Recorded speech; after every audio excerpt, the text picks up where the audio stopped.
you've been a regular member of the same national team all these years, even at Trinidad. I said, so, yes, sir. Wow. He got up and shook my hands. Congratulations. Before, look, I can picture that incident like it just happened now. You've been a member of the senior national team even as an undergraduate, a law student, and you did well, you passed. I heard from my records here, you did very well. Congratulations, congratulations, keep it up, I'm very proud of you. Congratulations, keep it up, I'm very proud of you. You can imagine how my former lecturer felt. I'm sure he had wished that it would disappear then. I am Chief Adokiye Amiesimaka. Because of my chieftaincy, I am Owolu. I am the chairman of my town council of chiefs, that is Koniju Town Council of Chiefs in Okrika local government area. I am 67 years old by the grace of God. I've been privileged to represent my state and my country, my state being River State, and my country being Nigeria in different capacities. If I may quickly go through a product of CMS Grammar School, Bariga, Lagos, and I was there, privileged to be the senior prefect. We won the Lagos State Principal Soccer Cup for the first time in 1975. That was my passing out year, high school. I represented Lagos State Academicals, the 1975 National Sports Festival in football. I represented Nigeria at the under 20 international, same 1975. I represented my Unilab team as a law student. As a law student, I was invited to the senior national team, the Green Eagles, and I was there throughout my university years, law school, and youth service. Incidentally, it was as a lawyer who had been called to the bar in 1979, and as a youth corps member in 1980, that we were privileged to win the Africa Cup of Nations for the first time. I must also mention that as I was a member of the senior national team and a student at Juggling, I was a very adventurous young man. I was also a member of the Rangers International of Enugu. Subsequently, after my national service, I came to River State and worked as state council in the Ministry of Justice, simultaneously played for Sharks Football Club, and also as a broadcaster on Radio Rivers. I was a newscaster, so I've been a very adventurous person. Right now, I'm the chairman of the governing council of Kenuri Basin Sabawiwa Polytechnic Body, which is River State government-owned tertiary institution. Like I said earlier, I'm currently the chairman also of Koniju Town Council of Chiefs. By the grace of God, I am happily married with children and grandchildren by the grace of God. Yes, I remember in my Form 1, well, that's how we, that was the format then, Form 1 to Form 5, and then Lower 6 and Upper 6. In my Form 1 in 1969, I had a very nasty experience. My school team, of course, I was not a member of the school team then. I was only 12 years old when they formed. We went to the Lincoln Stadium to watch St. Phoebus College versus CMS Grammar School. And we were trounced. Phoebus trounced CMS Grammar School. It was, it's something I'd rather forget, but I think it was 8 goals to 1, something like that. And it was, wow. It was embarrassing. So that when I now had the privilege of being a member of my school team, that was in my 5th year, Form 5, 1973, I resolved, by God's grace, I resolved that we needed to do something about the quality of our play. We were fortunate to have good coaches, prominent among whom was Adokiye, Coach Ayo Adokiye. He was, I think, a member of the Nigeria 49 team, with Adokiye, and either that or the Monday Sinclair set, the Monday Sinclair Amudashitu set of the late 50s and early 60s. So we had him as our coach. We also had Osho, and we were fortunate to have a crop of talented players. So we were resolved to do something about the quality of our play. I was actually a central midfield player, incidentally, and I was banging in a lot of those. But it now happened that we did not have a natural left footer in our team to occupy the traditional, as we call it, outside left position. Coach Adokiye, he now felt that I was rather ambidextrous. He felt I could use my left foot almost as efficiently as my right. I'm a natural right footer. And he compelled me, I must use the word compelled, with his whip. He compelled me to shift to the outside left position. I preferred where I would be in the thick of action in the central midfield position. But he said, well, we needed somebody who could efficiently use the left foot. I see that you can do that, so you better do that. And like I said earlier, he had to compel me to do that. And incidentally, from that point, even though I played as a natural right footer, from that point I occupied the left flank, even up to senior national team level. That was a senior school. Then in my high school, I was privileged to be the senior prefect of the school and still a member of the team, by which time we had matured as a team and were ready to conquer the rest of Lagos State. And if you go through the records, you see that that was a period we were thrashing teams 6-0, 3-0, 5-0, and so on.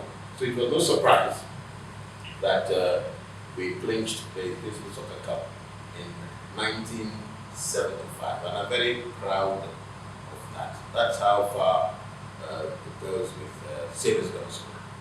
Now, incidentally, I was not privileged to be a member of the 1970 Ethiopia squad.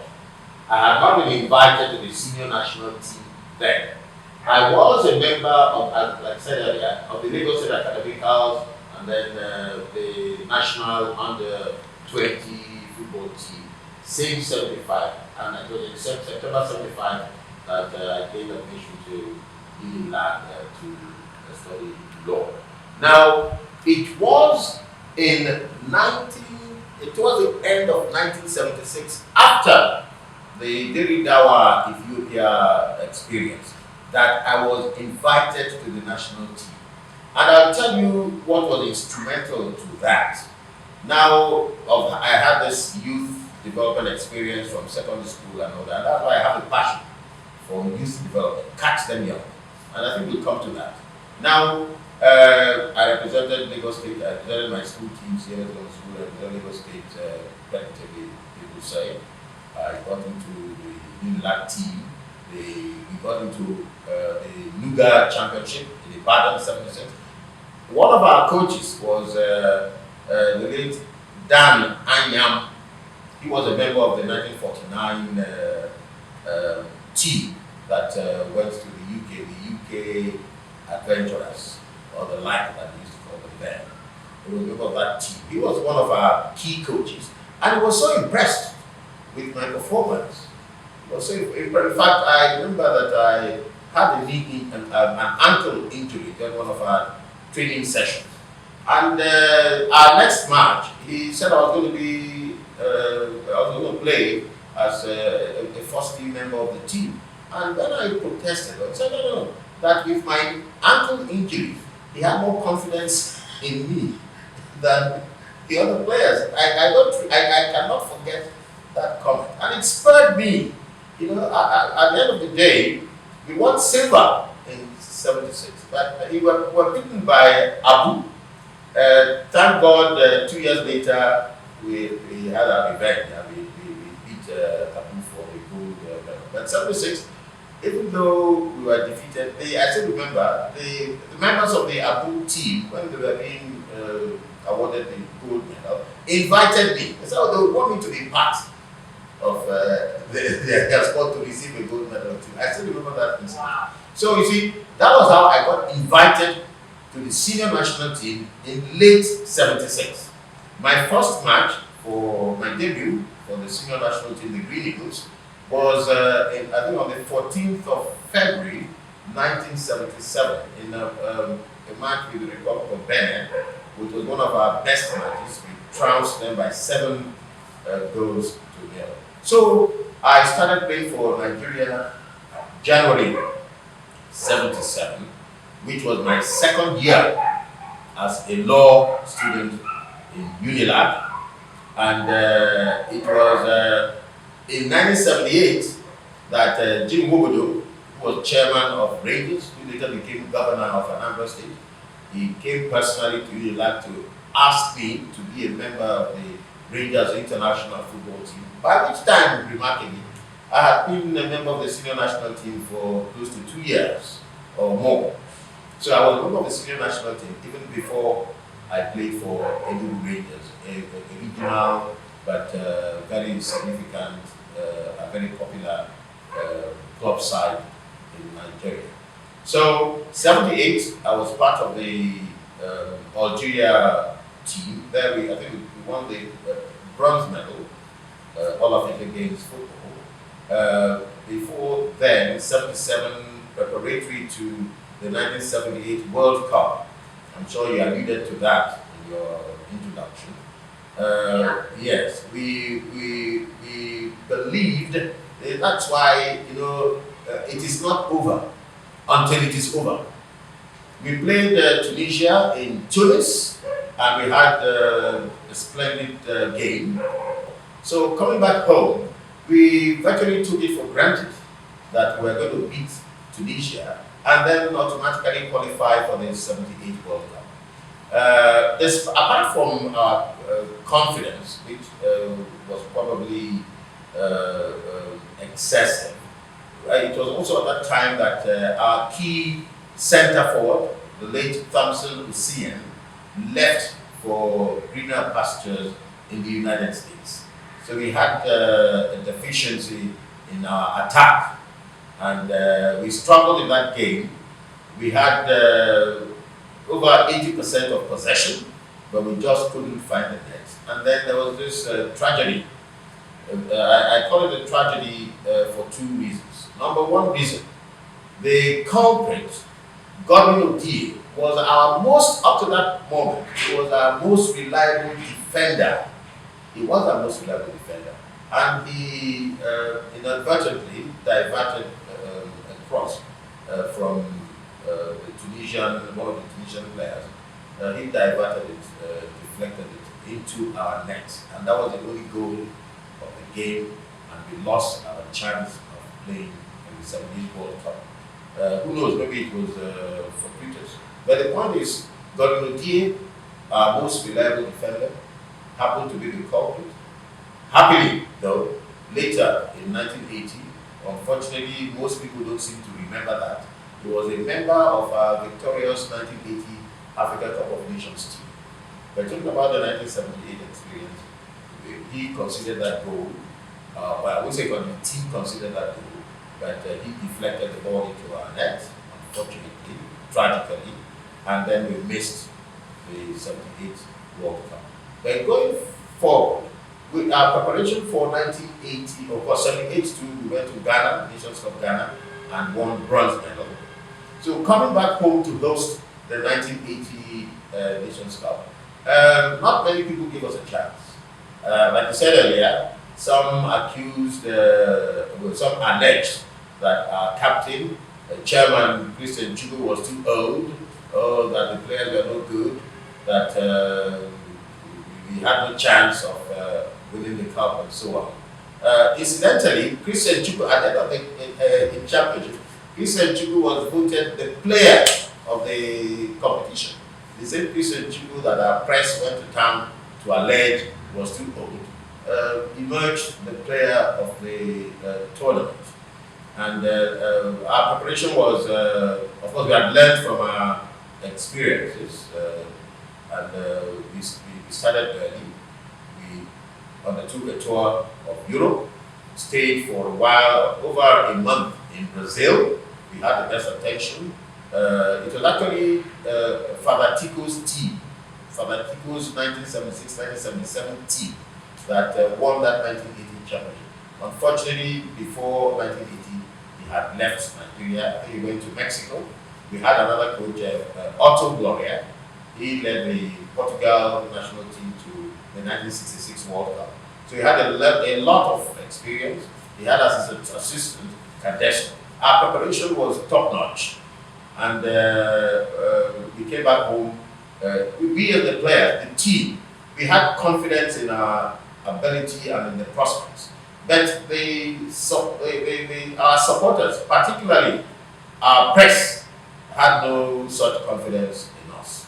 Maybe it was good that they did not believe we could perform. Because at the end of the day, we did not only beat Algeria, the favorites of the tournament, we trounced Algeria by 3 goals to 0. So that was a momentous event in the annals of football history. And I'm very glad and grateful to God to have been a key part of that team. Yes, the grace of God, that's the only prayer I have. I always ask for the grace of God in all things. The grace of God. And I think because of the grace of God, I had the ability to identify my potentials. I saw that I was gifted in certain areas, but then I took the decision to exploit that potential. You see, there's a difference between being talented and actually using your talent. In my own case, I saw that I could play football be better than many other persons. And I was also not doing badly in my academics. Like I said earlier, I was senior prefect of Stevens Grammar School. I was a member of the school team. Every other person in high school offered 4 papers. I offered 5. Every other person offered 4 papers, compulsorily 4. But I added a 5th paper, and by the grace of God, I managed to pass all of them. So I probably had certain rare talents, but I was ready to exploit those talents. And remarkably too, I did not miss any lecture. I did not miss any tutorial class. I did not miss any exam. I passed all my exams. I did not miss any national team match. I played in all our matches. The only thing I missed was the tour of Europe. The tour of Europe preparatory to Algeria 78. I was asked to be a member of the team that went on tour, but I declined because I was preparing for my finals in 78. So I wasn't part of the tour of Europe. I finished my exams, went straight to Algeria, and waited for the team to come to Algeria. So somehow I was fortunate too that the senior national team had its camp in Lagos. I had an official car at my disposal. The National Sports Commission, as it was known then, made the car available to me. So I could, from my campus, take the car. I had it was a chauffeur-driven car. So I had certain privileges too. So I would be taken to the stadium for training and immediately go back to the campus. It was strenuous though, because I would have to attend my early morning classes, and if we had evening training sessions too, the process was repeated. So I was lucky that the team camped in Lagos. I was also lucky that our long preparations were usually, they just happened to have been so timed that they also occurred during our long holidays. So I was under a lot of pressure because of the demands of academics, for especially in law.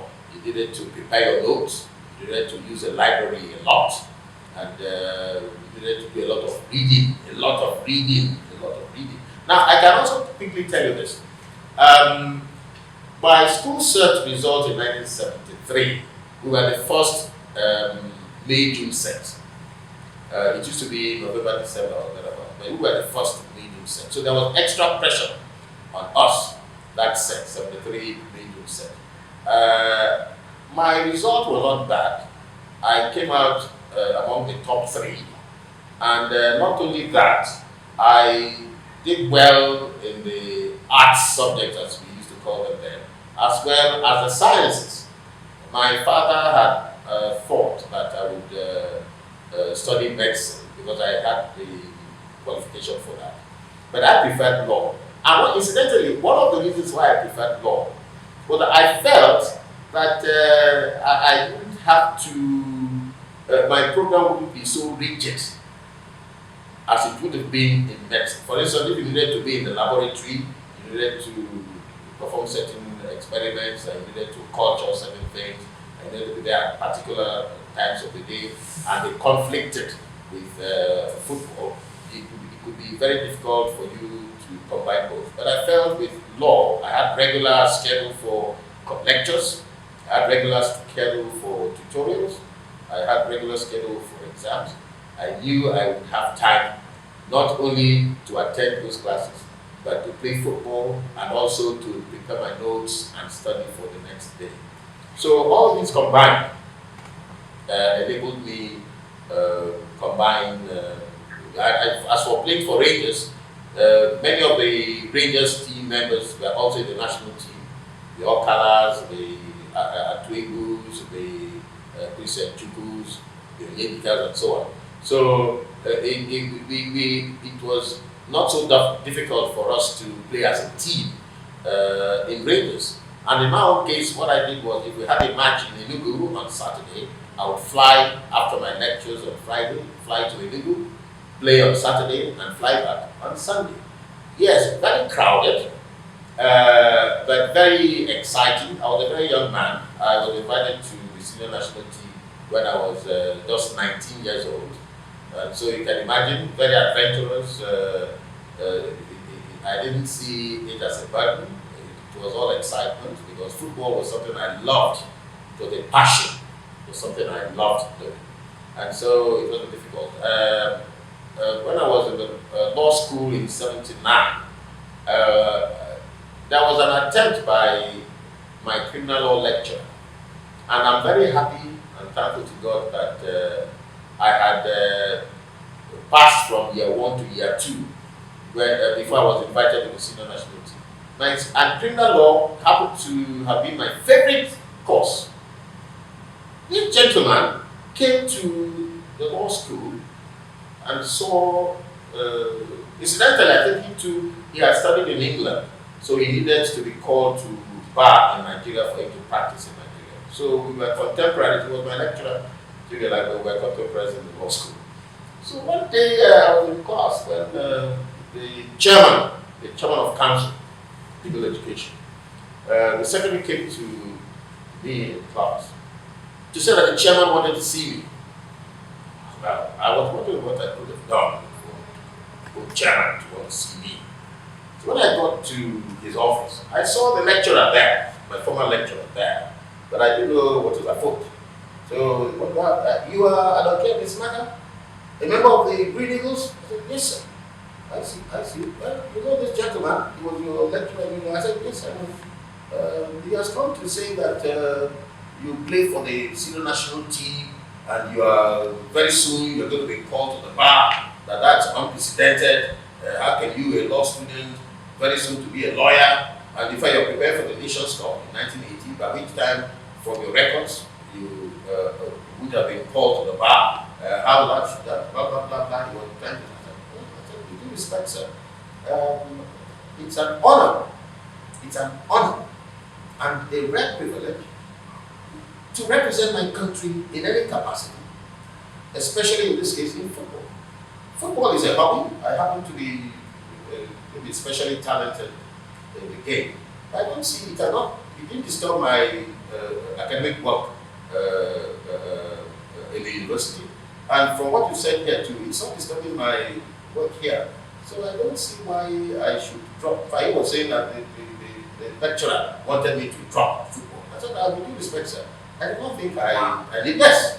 See, but for the chairman of the Council of Legal Education, Dr. Graham Douglas, I want the whole world to know this, but for the chairman of the Council of Legal Education, Dr. Graham Douglas, if my former lecturer had his way, and he had absolutely, though that it's unprecedented, we've never had a situation where not just a law student, but somebody who is, from all indications, is going to be called to the bar in the next couple of months and will represent our country in football at the top level, a lawyer who played for Nigeria, that he should stop.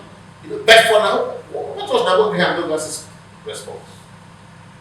Oh, you've been a regular member of the same national team all these years, even at Trinidad. I said, sir, yes, sir. Wow. He got up and shook my hands. Congratulations. Look, I can picture that incident like it just happened now. You've been a member of the senior national team even as an undergraduate, a law student, and you did well, you passed. And yeah, from my records here, you did very well. Congratulations. Congratulations. Keep it up. I'm very proud of you. Congratulations. Keep it up. I'm very proud of you. You can imagine how my former lecturer felt. I'm sure he had wished that he would disappear then, but he did not. Anyway, but later he made amends. When I was director of public prosecutions, about 10 years later in River State, he came on a tour with the chief judge of the state. I think he occupied a certain national office, law related, prisons related. So he accompanied him and we met then, and he was very polite and expressed regret for his attitude. I said he did not have any ill intent. I said, no, it's all forgotten and forgiven. So that was how we made up. But for Graham Douglas, I probably wouldn't have been part of the 1980 victorious national team, and probably would have ended my football career in 1979. So I'm very thankful to God for his intervention and for the fact that I was a member of the 1980 team and we won the Nations Cup for the first time, and consequent upon which I became a recipient of the National Honors Award of Member of the Order of the Nigeria. Yes, you see, in fact, let me quickly make this point. One of my closest friends in the senior national team was Patrick Akeji. In fact, we were roommates in camp, and he was very supportive. He was older than I was, more experienced, but very, very, very supportive as a teammate. Now he left for then East Germany to pursue a master's program in sports development. Now, before he left, he said he was not sure, he had no confidence in the ability of the team to win the 1980 championship. And he didn't want to waste his time. He'd rather, and I think it was on scholarship. So he decided to go to East Germany for that. And then, unfortunately for him, but fortunately for us, we won the championship. I wish he had been part of that 1980 victorious team. He was a key member of our team.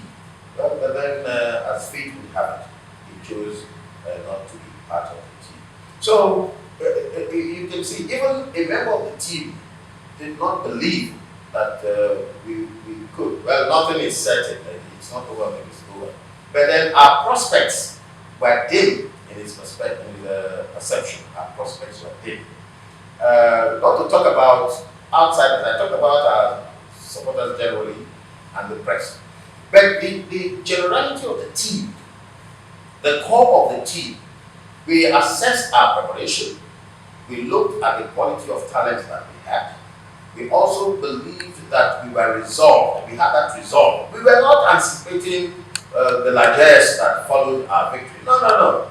That was not the motivation. We were not anticipating National Honors Award. We were not anticipating cars and gifts and cash. And no, we're not houses and so on. We're not anticipating. All we wanted was to prove to Nigeria that doubted our ability, that doubted our prospects, was to prove to Nigeria that we were capable. Especially when the press was making a lot of noise about the age. And incidentally, Christian Chubu at that time, I'm not sure he had even clocked 30 at that time. Everyone said he was too old. Oh, was too old. We needed a brand new team, needed a brand new captain, blah, blah, blah, blah, blah. So we met several occasions and made it clear to ourselves that we wouldn't care. We wouldn't care about how the supporters felt about us and how the press felt about us. That we would go on and conquer. So we had that resolve. And it paid off. I remember our coach, Otto Gloria, he used to remind us for confidence. Say, you need confiance. You need confiance. Don't mind what people are saying about you. You know what you can do. Go ahead and do it. So self-belief was key. We had self-belief. We knew we had prepared seriously. We knew we had the talent. We knew we had the support of the National Sports Commission. Even before then, I mean, maybe I should quickly make this point. We were the first occupants of the National Team Hostel. I don't know what it's called now. That's where you have the National Sports Institute. That building, let me quickly make a comment on that. In 1977, it was part of the World Cup qualifiers. We played Senegal in Dakar, and we lost 1-3. Up to that point, the team was camped in the hostel on Ogunlano Drive, Surulere, Lagos. It was not befitting of the national team, not by any standards. So when we came back from Dakar, the director of sports, now late Isaac Adokiye, he summoned the meeting of the team and said, boys, why did you win that game in Senegal? What can we do to make you, the return leg was in a fortnight in Lagos. What can we do to make you beat Senegal and beat them so convincingly that you would go to the next stage? That was World Cup qualifier. And everybody was, we do our best, blah, blah, blah, blah, blah. I said, no. I was just a second year law student. I was not a professional player.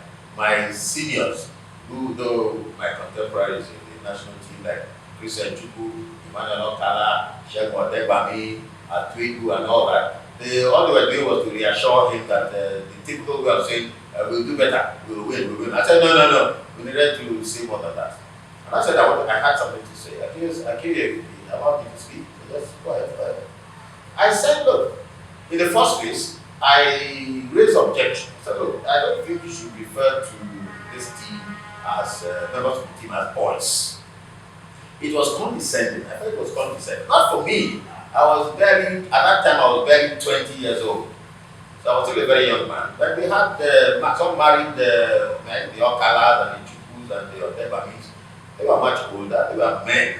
I said, look, it's not just saying boys, but the manner. I felt it was condescending. That was one. Then two, I said the team needed to move to more respectable quarters. That we needed to leave the Ogunlano Drive hostel. And incidentally, the hostel there, which is now the National Sports Institute, had just been completed. So we can move to that can be occupied, that hostel, the National Sports Institute. That was 2. And then 3, so the team match bonus needed to be raised. Yes, Naira had a lot of value then, but I think it was in the region of 2 Naira, 3 Naira per win, and that kind of thing. And I said, no, we need to make it a little more respectable. He said, okay, I think Adokiye now responded. He said, in the first place, he wanted me to, and I said that, and I said, it was rather naive. I said it was rather, he felt it was offensive, but at that point, I don't think it's an offensive. I said it was rather naive of him to think that, his approach, the boys, do better. I think it was rather naive of him to think that just such talk was enough for the team to do better than we were doing. That there needed to be vast improvement in the way the team was managed and handled. So he said I should withdraw the word naive. I, as a stubborn young man, I said, with due respect, I didn't say no wrong with that word. He said, no, just withdraw that word naive. So then by me and go, I said, CJ. No, at that time, yes, I think the late Emerson Kubo had given me that pseudonym, CJ. No, CJ, don't withdraw that word now. You don't withdraw that word now. So I said, okay, I'm on board. So well, I made my point. Okay. I can withdraw the word naive. But the fact remains, okay, Now, I want to give God, I want to give credit to the late Adokiye. He did one thing that showed his maturity and showed his commitment to the demands of his office as director of sports. He was one fellow that did not just occupy high office, he accepted the responsibility that came with that office. And that is something you don't find in many of our leaders in politics and elsewhere. You don't find that. They are only interested in high office, but are not ready to accept the responsibility that goes with high office. I think Adokiye was in a class with him there. Despite his displeasure that I use the word naive to describe what he did or said, despite my reluctance to readily withdraw the word naive, he went ahead and addressed the issues. Number 1, from a 2 Naira or 3 Naira, said from that next match, our match bonus had been increased to 20 Naira or something like that. It was, the Naira was more powerful than the dollar then. You say that it was astronomical, the increase. Number 1. Number 2, with immediate effect, we were leaving the Ogunano Drive hostel to the National Sports Institute. Wow. So okay, he was sorry, he didn't mean any harm that he called the team, he referred to the members of the team as boys. He too had been a sportsman, he was still a sportsman, so he just looked at us as teammates. And that's how he put it. It was a very, very interesting and very smart thing for him to do. So I didn't call them boys in condescension. I called them boys because I saw myself as part of the team. And when you refer to yourselves as friends and boys, so I just also doing that. So I didn't mean any harm. And so we were all very happy. He had apologized in a very mature way.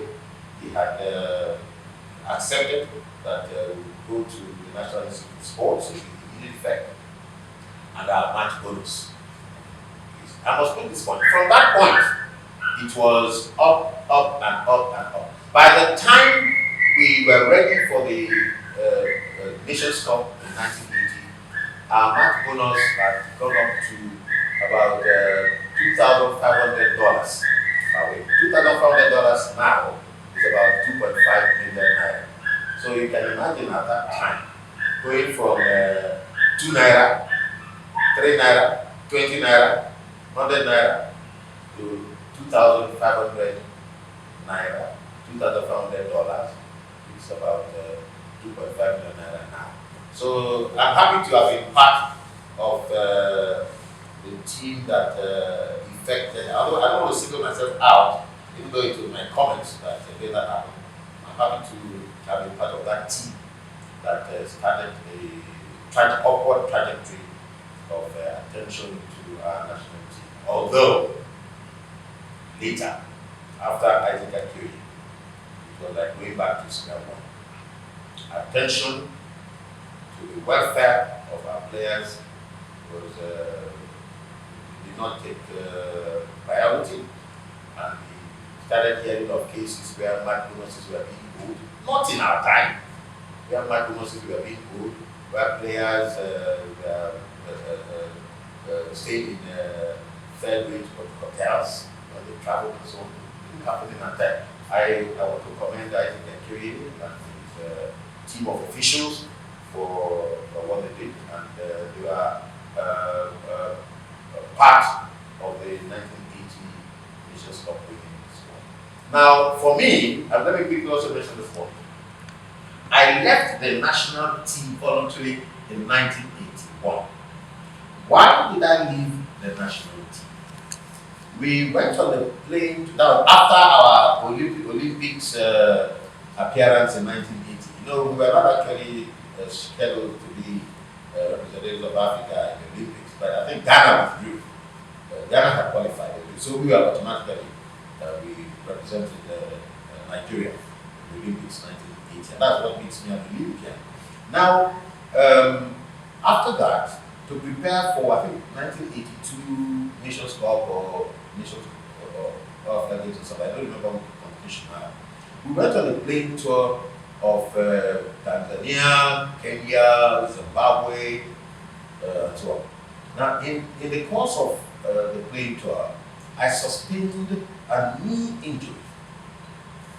Well, I expected that the national team, my country that I was representing, would feel concerned about my welfare.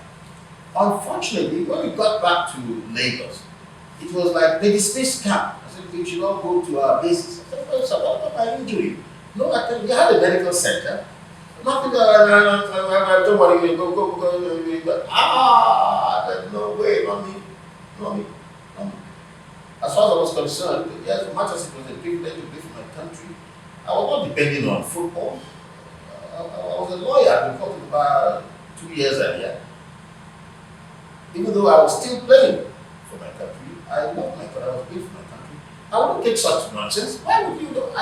In the course of representing my country, I sustained an injury, and you were just dismissed it like that. I said I was not going to accept it. So when I got back to whatever, I tendered my letter of resignation. And that was how. Why not? I said no, too late in the day. You know, you do not treat. You see, I think it was at that point they started showing a little more respect to national team. You don't treat players with scorn. You know, you're just there. You are in high office. You are there to serve the team. And you think that you're doing the players a favor by attending to their needs. You're not doing the players a favor. It's your responsibility to cater to the needs, to the obvious needs of the players. So I was not ready to take that rubbish. And I made it clear I wasn't ready to take that. And I told members, my colleagues, that I was leaving the team because of that. And I hoped they wouldn't allow themselves to be pushed around. So that was how I left the national team in 1981.